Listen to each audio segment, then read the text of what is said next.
kita tidak memilih untuk menerima pendekatan Bank Dunia dan beberapa pakar ekonomi yang mahu kita laksanakan cara pengapungan. Dan bila kita apungkan harga, katalah sekitar RM13,000 satu keluarga, yang selebihnya itu mesti akan diberikan bantuan. Tapi kita fikir itu akan membebankan rakyat terbanyak. Daripada hasil ini umpamanya, berdasarkan pengalaman kita dengan elektrik, kita selamatkan 85% rakyat dan RM6 bilion. Untuk diesel, RM5 bilion. Jadi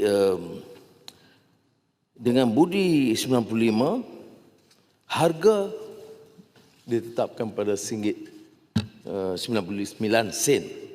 Walaupun yang diwar-warkan itu around 97 dan sebagainya yang dijadikan dalam media sosial, tapi kita masih menekankan penggunaan di kalangan rakyat terbanyak.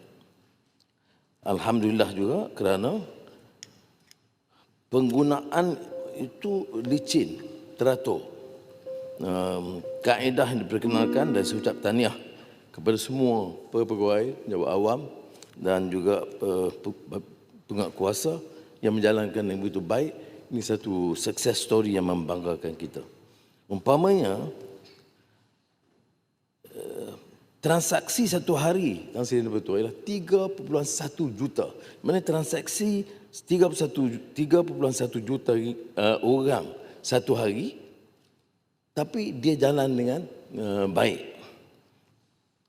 Dan sebab itu penggunaannya pun rakyat Malaysia umumnya lebih bertanggungjawab. Kalau lihat ada kenderaan asing menggunakan, dia melaporkan. Jadi semangat kebangsaan dan pertanggungjawaban dengan rakyat itu membanggakan. Kegunaan sekarang ini sekitar 100 liter average, walaupun kita bagi sampai 300. Ya.